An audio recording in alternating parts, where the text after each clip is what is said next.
তিনি world economic ফোরামের একটা সম্মেলনে যোগ দিয়েছেন, অনেক রকম কথা বলেছেন, অনেকের সাথে দেখা করেছেন, যেটা হবারই কথা। আমরা জানি বিশ্বের তাবৎ গুরুত্বপূর্ণ মানুষজন আমাদের প্রধান উপদেষ্টার সাথে বসতে, তার সাথে মত বিনিময় করতে, তার সাথে দেখা করতে খুবই আগ্রহী হয়ে থাকেন।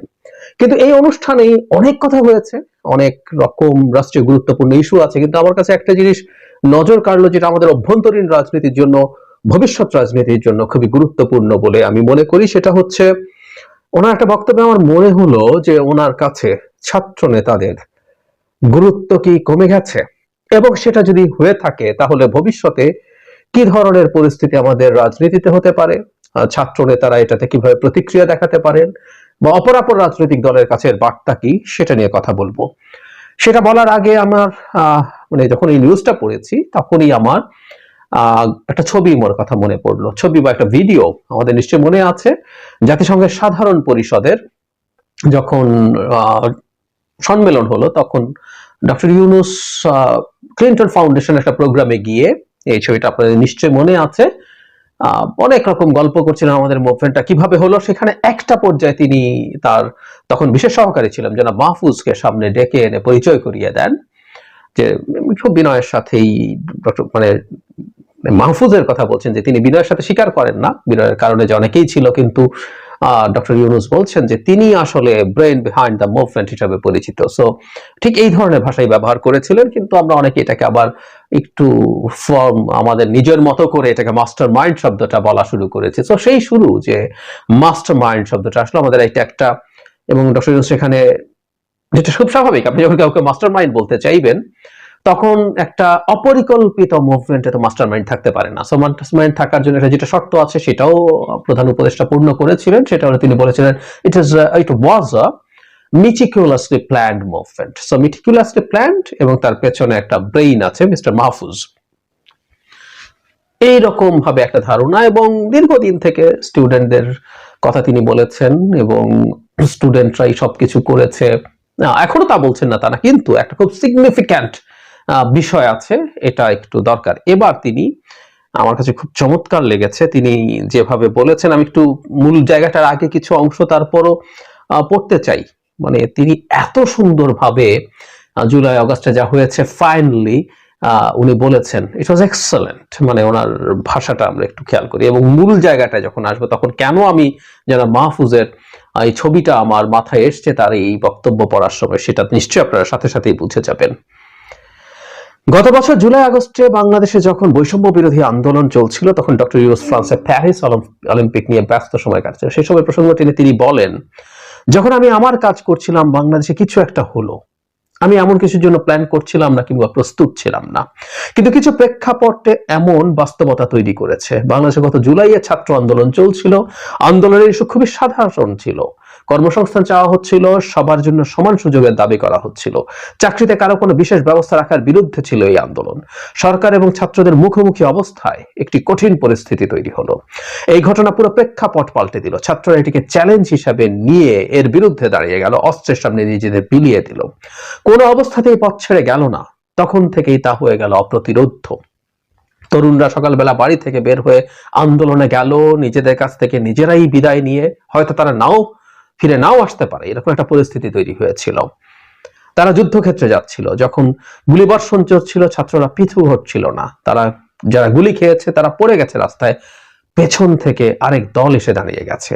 এরকম বেশ কিছুদিন ধরে হয়েছে। তারপর একটা পর্যায়ে ছাত্ররা ডাক দিল যে এই সরকারকে বিদায় নিতে হবে। সব দিক থেকে জনগণ এবং ছাত্রদের একটা স্রোত চলে আসলো ঢাকায়। তিনি বলছেন, ছাত্ররা হঠাৎ ঢাকার দেওয়ালে আঁকাআঁকি শুরু করলো, পুরো ঢাকার দেওয়াল ভরে গেল, তাদের চাওয়া পাওয়া, স্বপ্ন, আকাঙ্ক্ষা সবকিছু দেয়াল চিত্রে তুলে ধরলো। এখানে ইন্টারেস্টিং বিষয় হচ্ছে, ইয়াস, এই জায়গা হলো আমার মূল জায়গা, কোনো পরিকল্পনা ছিল না, কেউ কোনো প্ল্যান করছিল না, কোনো নেতৃত্ব ছিল না।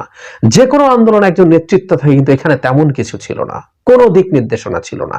একজন ছাত্র গুলি খেয়ে তার বন্ধুদের কোলে পড়ে গেছে, এমন দৃশ্য পুরো দেশবাসী দেখেছে। তারপর থেকে প্রেক্ষাপট পাল্টে গেল। তারপর শুধু তরুণরা না, বাসায় থাকা সাধারণ মানুষ নেমে এলো, শুধু তরুণরা না।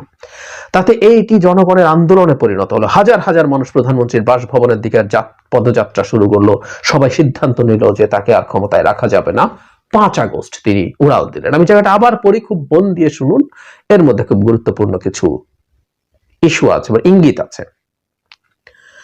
পুরো ঢাকার দেয়াল ভরে গেল, তাদের চাওয়া পাওয়া স্বপ্ন আকাঙ্ক্ষা সবকিছু দেয়ালে চিত্রে তুলে ধরলো। এখানে ইন্টারেস্টিং বিষয় হচ্ছে এখানে কোনো পরিকল্পনা ছিল না, কেউ কোনো প্ল্যান করছিল না, কোনো নেতৃত্ব ছিল না। যে কোনো আন্দোলনে একজন নেতৃত্ব থাকে, কিন্তু এখানে তেমন কিছু ছিল না, কোনো দিক নির্দেশনা ছিল না। একজন ছাত্র গুলি খেয়ে তার বন্ধুদের কোলে পড়ে গেছে, এমন দৃশ্য পুরো দেশবাসী দেখেছে। তারপর থেকে প্রেক্ষাপট পাল্টে গেল।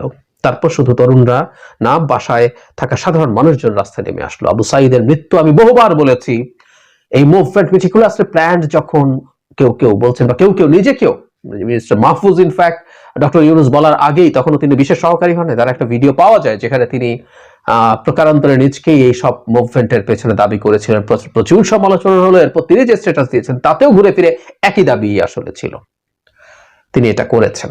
তো সেই জায়গায় যদি চিন্তা করি যে এখানে আদতে তা না, আমি বহুবার বলেছি যে আবু সাঈদের এরকম গুলিতে মারা যাওয়া, মারা গেলে কি হতো, অনেকে মারা গেছে, কিন্তু এই যে একটা ভিডিও আছে, ঘটনাচক্র, আমরা ভিডিওটা পেয়ে গেলাম।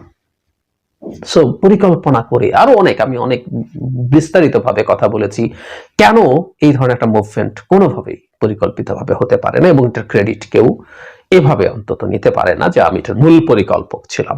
যাই হোক, তারপর তিনি বলছেন তাতে একটি জনগণের আন্দোলনে পরিণত হলো। হাজার হাজার মানুষ প্রধানমন্ত্রীর বাসভবনের দিকে পদযাত্রা শুরু করলো। সবাই সিদ্ধান্ত নিল যে তাকে আর ক্ষমতায় রাখা যাবে না।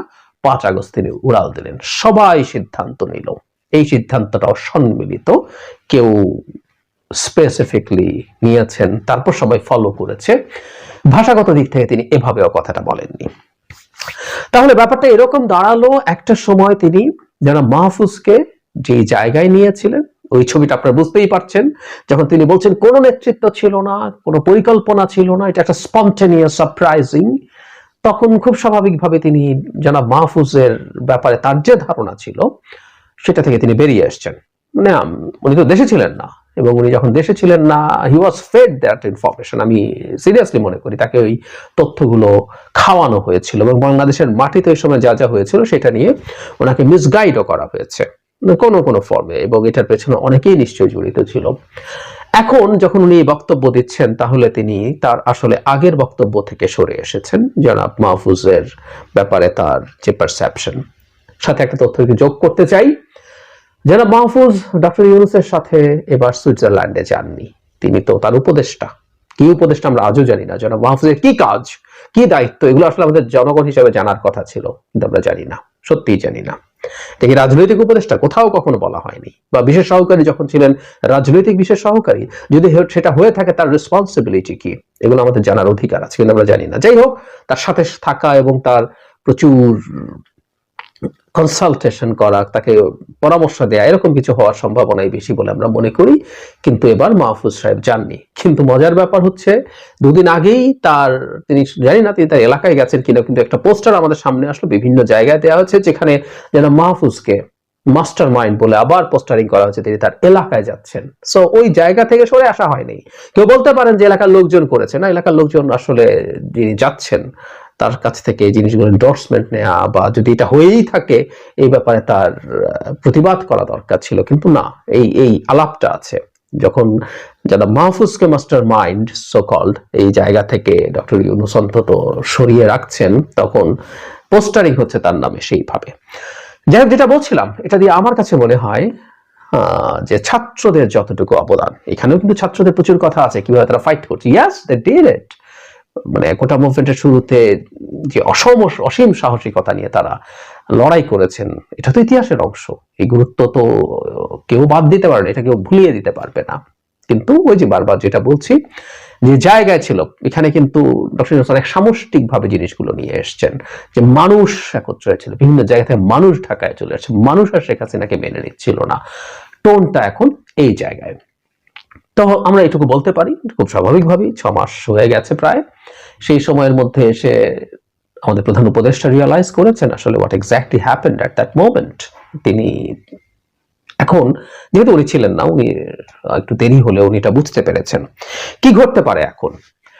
আমি যেটা ধারণা করি যে এটা একটা অস্থিরতার জন্ম দিতে পারে। মানে এতদিন পর্যন্ত শুধু সরকারে থাকা ছাত্র উপদেষ্টারা নন, সরকারের বাইরে থাকা ছাত্ররা যারা আছেন, যারা দুটো সংগঠন করছেন, ছাত্র বা ইয়াং প্রফেশনালস, নাগরিক কমিটির কথা বলছি, আর ছাত্ররা মিলে তাদের যে সংগঠনগুলো আছে সেগুলোর একটা বিরাট ক্ষমতার ভিত্তি ছিল যে এই মুভমেন্টে তারাই সবকিছু, কোট অ্যান্ড কোট তারাই সবকিছু, তারা অনেক কিছু কিন্তু তারা কোনোভাবেই সবকিছু না। এই তাদের যে অথরিটি সোসাইটিতে তৈরি হয়েছে, যে অথরিটি সরকারের উপরে তৈরি হয়েছিল, সেটার ভিত্তি ছিল এই পারসেপশন। এখন প্রধান উপদেষ্টা যখন এই পারসেপশন থেকে বেরিয়ে আসবেন, তখন খুব স্বাভাবিকভাবে তাদের গুরুত্ব এতদিন যেখানে ছিল সেটা কমে যাবে।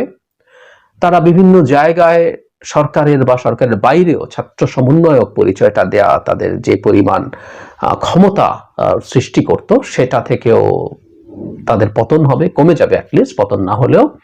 সুতরাং তারা এই ক্ষমতাটা রিগেইন করার চেষ্টা করবেন, এবং সেটা যদি হয় তারা এমন কিছু আচরণ করবেন যেগুলো আসলে তাদের শক্তিমত্তা দেখানোর মতো বলে মনে হবে। তারা বেশ কিছু ক্ষেত্রেই এমন হতে পারে, সরকারের বাইরেও এই ছাত্র উপদেষ্টারা বলতে পারেন, এট দ্য সেম টাইম মাঠে যারা ছাত্ররা আছেন তারাও কোনো না কোনো শক্তি পরীক্ষায় নামতে পারেন অন্যান্য কোনো পক্ষের সাথে, যার মাধ্যমে তারা দেখাতে পারেন যে তারা মাঠেও যথেষ্ট শক্তি রাখেন। কারণ মাঠের ওই শক্তিটা দেখানো না গেলে সরকারের প্রধান এবং অন্যান্য উপদেষ্টা যারা আছেন তারা ছাত্রদেরকে কেন আসলে গুরুত্ব দেবেন। সো এরকম একটা পরিস্থিতি আছে এবং আমি মনে করি, এবং এইটার ভিত্তিতেই আমার ধারণা, আই মে বি রং, কিন্তু আমার একটা ফার্স্ট ইমপ্রেশন এখন আমি বলবো, জনাব নাহিদ যেভাবে কথা বলেছেন মির্জা ফখরুল ইসলাম আলমগীরের বক্তব্যের রিয়াকশনে, ইনফ্যাক্ট তিনি আবারও কথা বলেছেন এটার বক্তব্য ক্লিয়ার করার জন্য, আবারও, মানে শুধু স্টেটাস না, তিনি বিবিসিতে আবারও কথা বলছেন, আমি আলাদাভাবে কথা বলতে চাই। তো এই বলাটা আসলে আমি মনে করি যে তারা তাদের ভেতরকার একটি ইনসিকিউরিটি সেটার ভিত্তিতে করছেন। আমি গতকালই একটা ভিডিওতে বলেছিলাম স্পষ্টভাবে, মির্জা ফখরুল ইসলাম আলমগীরের বক্তব্যের জবাবে কি বলা হবে এটা আসলে একটা ক্যাবিনেট মিটিং এর মাধ্যমে সিদ্ধান্ত নিয়ে সেভাবে বলার কথা ছিল, এবং সেটা জনাব নাহিদ বা জনাব আসিফদের রিয়াক্ট করার কথা ছিল না। এটা সরকারের প্রয়োজনে প্রেস উইং থেকে যাবে বা অন্য কোনো উপদেষ্টা এটা ব্রিফ করবেন, এমনই হওয়ার কথা ছিল, কিন্তু না, তারা এটা স্পন্টেনিয়াসলি করেছেন। আমি মনে করি এটা ডক্টর ইউনূসের কাছে ছাত্র উপদেষ্টাদের গুরুত্ব কমছে, এই ধরনের একটা পারসেপশন থেকে, তাদের ফিলিং অফ ইনসিকিউরিটি থেকে হচ্ছে। সো তারা এরকম অটোনোমাসলি আরো কাজ আমরা হয়তো সামনে দেখব, এবং মাঠেও তাদের বিভিন্ন ধরনের কর্মকাণ্ড দেখব যেটা তাদের শক্তি